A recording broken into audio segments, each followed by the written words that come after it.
So I'm going to share all my coach client secrets today on this episode and let you into a behind the scenes of being a coach. All of the things that I hear that I shouldn't hear, and all of the things that I get told that I shouldn't be told. And I'm going to call them all out. And yeah, I'm going to go into loads of detail on it. So welcome back, guys. If you haven't already subscribed to my YouTube channel or my Spotify, then please do. I just want 200 subscribers. That's it. I'm not asking for a lot. And then I'll be gunning for the next thing. But yeah, I hope you're all good, and I hope you're all having a lush time in the British summer. I am literally loving it. I'm off to my mum's next week to go and spend some time there. So she lives in Spain. It will just literally be like working, pool, cycling, gym, sangria, lots of sangria, which I'm really looking forward to. So what I wanted to do today is I'm actually presenting this call and presentation I've got next to me to my clients tonight. And it's all of the things that I have been told, or all of the things that I hear, all the things that pop up in check-ins or creep up that I shouldn't be told, or that people shouldn't say when they're trying to get results. And I wanted to break them all down today. And basically, the biggest barrier to you getting slow results, I hate to tell you this, but it's yourself. Like, it's the barriers you put in the way, it's the excuses you put in the way, it's the things you don't do when you know you should be doing them, it's the things you don't do when you know you should be doing them. And I wanted to talk about that today because there's quite a big gap, and it's called, I'm going to use my big words, cognitive dissonance. So the gap between what you want to achieve and the result that you want to get, so what you believe and what you do. So let's give you an example. Like, I want to lose body fat. And you know that if you wanted to lose body fat, to do that, you would need to track your calories, move a bit more, eat good quality food, get to the gym, build some muscle, etc. But what you actually do is avoid weighing your food, avoid tracking your food, skip the weekends because why not? And when you actually have that glass of wine at the weekends, you have a really large glass rather than a small measured one. So you know that you need to do the thing. You know that alcohol slows the progress down. You know that if you skip that gym session, it's going to move you further away from your goal. But you still do it anyway. And that's kind of like, I guess, some of the things that we come to face with clients is that they know what they need to do, but they struggle to bridge the gap with actually doing it. And that can be for a multitude of reasons. It can be like, I'm hoping it's not for these reasons, okay? But a lack of support. And that might be you if you're watching this and you're not a client. It might be a lack of understanding. So the reason behind tracking your calories is that it educates you on what the nutritional value is of food. It allows you to understand if you are in a calorie deficit to help you to achieve fat loss. It can give you the actual mathematical amount that you should be eating to ensure that you are in that deficit that will then get you that result. It might be a support thing. Like, for example, if you've got a really crazy life and you haven't seen the benefits of tracking calories yet, you might be quite resistant against it. And actually being educated and shown how it works and how it can be done is really advantageous, because a lot of people say, I've tracked my calories and I don't really know, nothing's really changed, so I gave up. But it might be the fact that actually you might be not eating good quality food. It might be that you're not weighing your food, etc. So that's the type of thing that that can be like barriers, but also like just thinking that you can get away with it when you actually can't. Like, it's the little things that happen in our day-to-day lives that allow us to move that one step closer to result. The all or nothing mindset that holds you back because you're trying to be perfect at everything. So if something goes wrong, you just go into the kitchen cupboards and shatter all the plates instead of the one that you just ate. Not that you ate a plate, but the thing that you ate. So what I wanted to talk through today was kind of like those belief systems and the behaviors that you guys demonstrate, and how to actually rewrite those to see them in a different way so that you actually get better quality results. So the first one I'm going to talk about, I've got my laptop next to me, so I'm scrolling, is the snackcidents. So let me start from the beginning. Like, I honestly believe that for you to get a good result, 9 times out of 10, it's down to your adherence around food. So you might be undervaluing calories, you might not be weighing your food, you might be picking at the kids' plate, you might be eating cereal out the box, that's my favourite one. You might be underestimating your meals at the weekends. You might be drinking, and then those drinks then lead to snack accidents. You might grab a handful of nuts at work and think, I'll track it later. It might be that you finish a day and you just grab some out the cupboards because you're so hungry, and then you skip dinner, but then you end up eating excessively in the evenings. It could be so many different things. And it just could be those few sweets that you had in the evening. So with those snack accidents, they all add up. Like, I've actually got a quiz on here that's like the calories of 30 grams of nuts in comparison to an unweighed handful. So 30 grams of nuts weighs 180 calories, and we all think that's a really, really healthy snack, don't we? We'll just grab some nuts. But actually, if you're grabbing a handful, you could be having anywhere up from 50 to 70 calories, and that's 300 to 450 calories. So already you've kind of had double, if not 2/3 more than what you were intending to have. So if you're like a small female like I am, I'm actually quite petite now, I'm only like 65 kilos. My calorie deficit calories aren't actually that high. So if I'm then eating in excess of 200-300 calories, and then I have a handful of cereal as well, which my handfuls are pretty big, that's probably another 200 calories. Already I've exceeded my calorie deficit by 400 calories, which has then actually put me into maintenance. So remember, to be in a calorie deficit, you need to create a deficit of 3,500 calories, which is energy per week. So you can do that through movement, you can do that through food. But actually, if you're over consuming by picking, or somebody said to me the other day they had a bite of an eclair, and I was like, yeah, that adds up.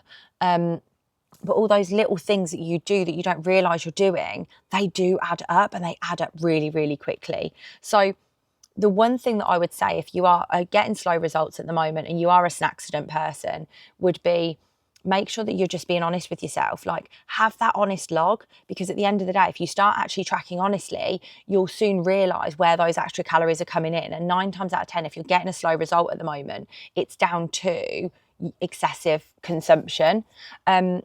Obviously, weigh in your food. I've just spoken about nuts, but weigh in your food, because if you're not weighing your food, you have no idea over portion control. Like, I don't care what anybody says. Like, you get halfway through the week and you just stop weighing your food, and all of a sudden you're not getting results. And that could be the missing piece of the puzzle as to why. The other one as well is, so I did snacks and not weighing your food. So I've got tracking at the weekend is a separate point. So let's come on to that one now. So somebody said to me, or I did a check-in, and they're like, oh, I just forgot, I was busy, I didn't track my calories. So if you count Friday all the way through till Sunday and you stop tracking your calories, that's 43% of your week. Okay? 43%. So if you're just going rogue for 43% of your week, the reason that people do that is, number one, if they've gone out for dinner and they're like, don't even know what I had, so how do I even bother? You've been good all week, so you deserve the week off because you were good this week. And it's easier not to. Like, we lose our routines at the weekends, don't we? What helps keep us grounded is our routine. We're creatures of habits. We like structure. So when you're thinking about that food routine, like, my advice is always to have similar breakfast, similar lunch, similar afternoon snack, eat at the same times every day, because that then means that you've got a routine. When you are getting hungry, you know your next meal time's coming up. And that weekend goes out of pot, because you get up a couple of hours later, you might go out for a coffee, you go out for lunch with the kids, or you're out for dinner in the evening with your partner. But actually, those weekends, that's nearly 50% of your week. That's a big portion of what you're doing. So just recently, I've been trialling out a ChatGPT hack with clients, where you take a picture of your food, or you upload a picture of the menu, and you upload it into ChatGPT and you say, can you calculate the calories for me? And then it gives you the calorie amount. And I think this is really, really powerful, because a lot of people don't bother at the weekend because it just feels too overwhelming. Whereas actually, with the power of AI, we've got that at our fingertips, and it gives us a guesstimation. I would always go for like the higher end of the guesstimation to make sure that you're safe. And then that way you're kind of aware of what you're eating. One of the other things as well is, when you do go out for dinner at the weekends, your calories are a lot higher than what you think they are, because at home, you're cooking in like measured olive oil, you're cooking cleaner food. Whereas when you go out for dinner, they're putting oils, sauces, creams into their cooking, and they're not weighing them, they're just glugging them in. So actually those fats really quickly add up. A client said to me, are you ready for this one? If I don't log it, she won't know I've had it. But then that is also the same client that I see out getting pissed every weekend. So if you don't log your alcohol, then the only person you are cheating is yourself. But alcohol is a bigger problem than just not logging it. When we drink, we obviously become more relaxed. We have less inhibitions. I mean, I've been known to eat frozen cookie and binge on Percy Pigs when I'm drunk. So not recently, I might add. But we lose our inhibitions. So actually we make less rational choices, and we sometimes forget we're in fat loss and we're extra hungry because we've had a drink. We probably didn't eat our dinner because we were saving calories to have the drink. You underestimate how much you've had. Like when I go out for dinner, me and Derek share a bottle of wine. Derek has one glass and I have two, because he normally drives. So it's that little thing. Like I'm like, oh, we shared a bottle of wine. No, we didn't. You drank 2/3 of it and he had one glass. So it's that sort of attitude that actually, if you're being accurate, like weigh your alcohol. If you are having alcohol, weigh it. And if you are going out socially and you're going to have a boozier evening, have one bottle of Prosecco or stick to one drink and be like, this is my bottle of Prosecco, I'm drinking it. You know that it's 600-700 calories. When you're drinking alcohol, it actually stalls your fat loss because your liver has to detoxify the body first. So it can't lose body fat and it can't do protein synthesis. So I'd always suggest not drinking on a training day, because actually it stalls that recovery and it stalls that fat loss. So again, this is a biggie. Another one that client said to me, I can't hit my steps. And I'm like, okay, break down your routine for me. Tell me about your routine. What time do you get up in the morning? What's your day like at work? Do you get your lunch break or do you work for your lunch break? What time do you finish? So this client, she starts at 9, she finishes at 4:30. She gets a 30-minute lunch break. So I'm like, right. So she goes to the gym in the morning. She gets up in the morning. I said, right, for your warm up for the gym, make sure you do 10 minutes on the treadmill. Don't hold on. That's an extra few steps. On your lunch break, you've got some time to eat your lunch, but then you work at home. So just eat your lunch like to the side and then go out for a quick stroll at lunchtime. And then really make sure you use the toilet upstairs. If you go out, make sure you park further away, tot up those extra steps. And this particular client was actually complaining about her fat loss being slow. So you can't moan about the result for the work that you're not doing. Like you have to be accountable to yourself. Like your steps are your secret weapon. They're going to get you moving. They're going to help accelerate that fat loss mission, but they're also going to be good for your mindset and also your overall fitness. And then you can catch up anything else that you don't have to do in the evening. Another one I've heard, I'm traveling for work, so I don't have time to train this week. So one of my things that I would suggest clients do when they are traveling for work is, if you had a work meeting, your partner needed something, your kids need something, you would never miss it.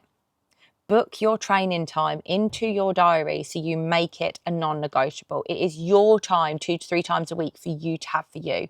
If you book that slot in, do not move it. Like you want to see my Google Calendar, it's got my training slots in, it's got my call slots in, it's got my check-in times in there, it's got the times I walk Axel in there, because at certain times of the day I have to do certain tasks. And what that then means is I'm committing to myself to do those things, because I need to basically make sure I do go out for a stroll before I join the client call on a Thursday at 7 o'clock. So I'm fucking knackered. I started work at 6 this morning. Like I want to be fresh for when I join that call. So I need to put those little slots into my diary to make sure that I'm the best version of myself. Like I block my time out to go to John's. I block my time out on a Wednesday. I block my time out on a Tuesday when I train, because that's my time. I don't want to have my phone in my hand. I want to be present. I want to be in the session. I want to feel better. And then when I come back, I feel so much fresher for it. Oh, this one. Next one. I want to get out of fat loss, but I don't weigh my food. I mean, seriously, the reason you're stuck in fat loss is because you don't weigh your food. Like literally, you are not accountable. You're in maintenance at the minute. If you are fucking moaning about not being in fat loss, but you are not weighing your food, that is the first thing you need to fix. So all of these are like cause and effect.